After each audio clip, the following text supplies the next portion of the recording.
narito ang nag-iisang Keymaster, the Sailor Man, no other than Hippie George. So, Hippie, ayan, ito, nandito ngayon kung paano niya kukumpunahin ng mga wala ng kwentang mga bakal. Ito ay mga cylinder. Okay guys, paliliwanag ko lang sa inyo. At kung nakikita ninyo dito sa aking imbakan, imbakan. Ito nakikita natin, napakarami na dito na mga mechanical cylinder kung tawagin. Ito ay defective.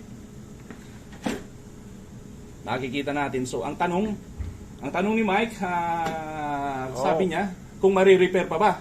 Ano ba? Ito ay mga gawang German ito, pero walang imposible sa isang Keymaster. So guys, paliliwanag ko dito tulad nga ng sinasabi ko, ito ba ay may pag-asa pang ma-repair? Ang sagot ko ay napakalaking yes. Oh my God! Wow! So guys, ito ngayon, itong video ito ay video tutorial how to repair a broken mechanical cylinder. So guys, please check this cylinder. This is the broken one guys. I will insert the key. Ipapasok ko yung key dito sa keyhole. At makikita natin ang key kung inyong iikutin ay continuous turning guys. It means itong cylinder na to ay defective. So, tanggalin natin muna yung susi at kukuha tayo ng gumagana na cylinder. So, this is the spare. This is a new cylinder. And I will also show you, pakikita ko sa inyo guys, kung ano ang pagkakaiba ng cylinder ng gumagana, working good condition, at yung defective. So pag in-insert nyo yung susi dito sa cylinder na to, makikita nyo yung torn knob. Okay? Torn knob ay umiikot siya. Kasama siya pag inikot yun yung susi. So it means this is working good condition. So guys, dito tayo ngayon. Step number 1, demonstration, video tutorial kung paano ayusin, i-repair yung isang cylinder na defective. Una sa lahat, paano natin itong bubuksan? So, kailangan natin ang isang screwdriver na which is flat. Makikita natin flat. So, mayroon tayong dalawang lock dito sa cylinder, which is yung isang lock dito sa keyhole, bandang keyhole. Yung pangalawang lock niya ay dito sa bandang sa side ng thumb turn knob. So, ang bubuksan natin guys, parang malinaw sa inyo, yung lock na connected doon sa thumb turn lock. So, paano buksan guys? Itong cylinder na to. So, napakasimple guys. Tingnan natin, bubuksan natin kung saan. Ito ang lock para dito sa turn knob. Okay? Thumb turn knob. So, ito ang lock. So, bubuksan natin yan guys. So, ganito lang. Okay? So, makikita natin yung lock niya. Ito na yung lock. So, makikita natin ito na yung lock. Itabi lang natin yung lock. Ano ang mga spare na kailangan natin para maibalik natin uli yung cylinder sa maayos? Okay, ano ba yung mga spare parts ng nasa loob ng cylinder? So, ang pinakang main na ika nga na kailangan natin, kailangan ito ay hindi sira. Ang tawag nito ay connecting link for cylinder. Ito, makikita natin. Kailangan to guys. So, spring at yung lock. Ito, lock. Ganito yung lock, ipanglalak natin. Yan, nakikita natin. At yung, ang tawag din nito yung lock dito sa cylinder, kung saan yung tinanggal ko dito. Ito, lock. At ito, yung tube na ipapasok natin yung spring sa. At ano ba yung nasa loob ng cylinder na to? Bakit nasira? So, tanggalin muna natin ang isang part. So, sa loob may makikita kang spring. Ito ang spring. Okay? Ano pa ba sa loob? So, guys, ang nakikita kong problema kung bakit continuous turning ang cylinder na to, ito sa isa sa part, ang tawag nito ay connecting link for cylinder. Type 8711/39-39. Nakikita mo guys ay sira, putol. Saan ba yung kasama nito? Bakit naputol to? So, tingnan natin yung kapirasyo niyan. So, ito yung isa, makikita natin. Mike, paki-focus yan, yung magkaparehas. So, damage. So, ang buo guys ng connecting lock for cylinder type ay katulad nito. Nakikita natin. Ito yan, yung buo. Ito yan. So, ano ang mga spare na kailangan natin para maibalik natin uli yung cylinder sa maayos? Okay, ano ba yung mga spare parts ng nasa loob ng cylinder? So, ang pinakang main, ika nga, na kailangan ito ay hindi sira. Ang tawag nito ay connecting link for cylinder. Ito, makikita natin. Kailangan to guys. So, spring at yung lock. Ito, lock. Ganito yung lock, ipanglalak natin. Yan, nakikita natin. At yung ang tawag din nito yung lock dito sa cylinder, kung saan yung tinanggal ko dito. Ito lock. At ito yung tube na ipapasok natin yung spring sa loob nito. Tingnan natin guys. So unang ipapasok natin guys, step by step. Una, spring. So yung kanyang lock. Ang position ng lock guys ay pagkatulad nito. Makikita natin.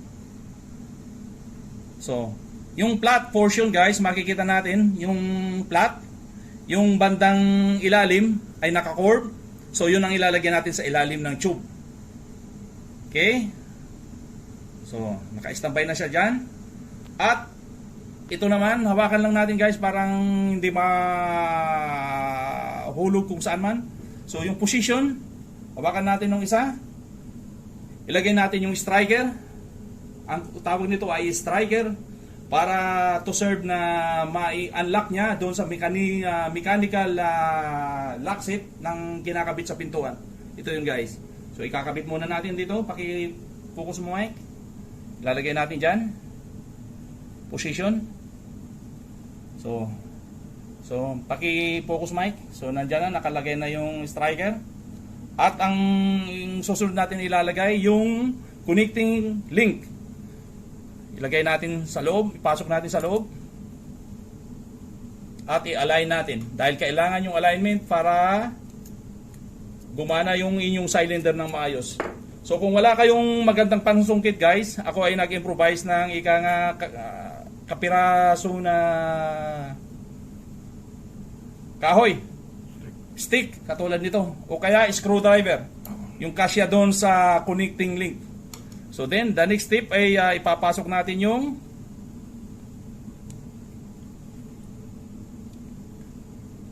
tube. Para dito sa ipapasok natin, ibabalik natin guys. So pagpasok, tingnan natin. So, Mike, paki-focus mo Mike. So, ipapasok natin. So, guys, so naipasok na uli, umiikot na siya. So ngayon guys, bago natin ibalik yung lock, kung saan itong lock na to, bago natin lockan siya ng finally lock, i-check muna natin ang ating susi. Kunin natin yung susi, i-check natin yung alignment ng ating cylinder ay kung tama yung kanyang positioning. Otherwise, hindi nyo magagamit yung cylinder kung mali yung pagkakabit niyo yung alignment sa loob ng cylinder. So check natin. So it means, nakita natin guys, sala. Mali. Dahil itong striker na to, nandito sa side. Kailangan ito ay nasa ilalim. Nang sa ganun, mabunot ninyo yung susi ng maayos. Okay? Okay? So, it means, aalisin natin uli. I-realignment uli natin. Pakikita mo Mike. Tanggalin natin uli. So guys, una sa lahat, kailangan ibalik natin yung striker sa posisyon ng ganito. Makikita natin yung posisyon ng striker.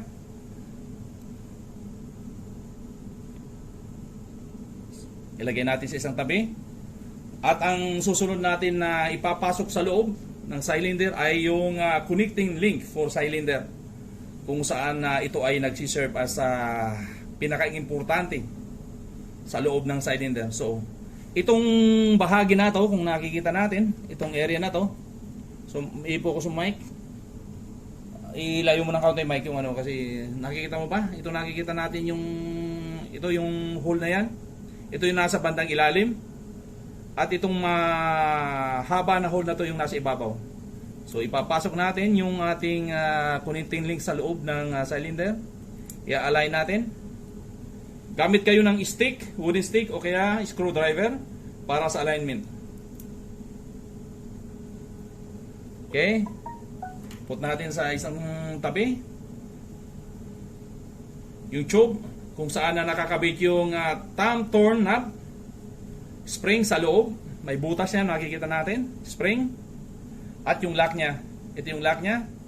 Yung lock niya sa bandang side niya may naka-curve at yung isa naman flat. So yung bandang ilalim ang ilalagyan natin yung may curve. At ipapasok natin dito sa loob ng cylinder. So napakadali lang. Tinan mo mic, papasok natin. At ipoprogram natin yung ating cylinder o i-realign natin. Una sa lahat, bago natin ibalik yung lock, yung huling bahagi, itong lock na to, kunin natin ang susi, kung ano ang susi na ginagamit ninyo sa cylinder na inyong rene-repair. At inyong i-insert, i-check ninyo kung gumagana yung cylinder. So katulad nito guys, kung makikita natin, so yan naka-position, nahuhugot ng susi, maayos. It means itong cylinder na to guys ay good condition na to. Makikita nyo guys, pag in-insert nyo yung susi na nahugot na ninyo, na naka-alignment yung striking, it means ito ay ready to use na again as new. So pag gagawin natin guys, makikita natin yung lock. Makikita natin ito yung unang lock na tinanggal ko kanina. At ibabalik natin, may pakipokus mo. Paano pagbalik ng lock? Napakadali lang pagbalik ng lock. Makikita natin na mayroon na bandang sa ilalim nitong cylinder, makikita nyo parang may kanal siya. So, ipasok lang yung lock at idiin lang ng kaunti. Guys, balik na uli yung lock. So, nakikita natin itong cylinder na to as new. So, check natin.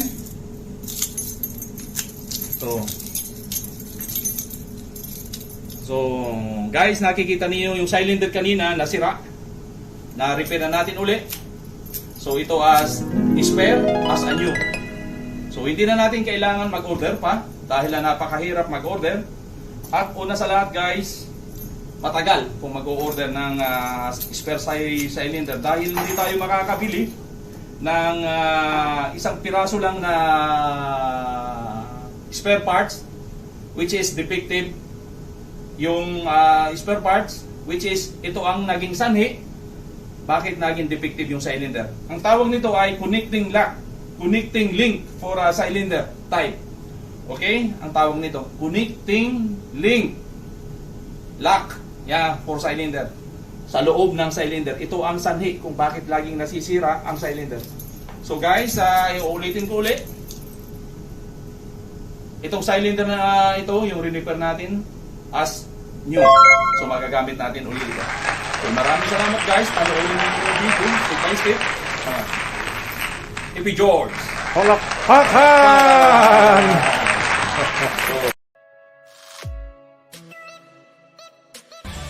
And please guys, don't forget to subscribe my YouTube channel, like and share.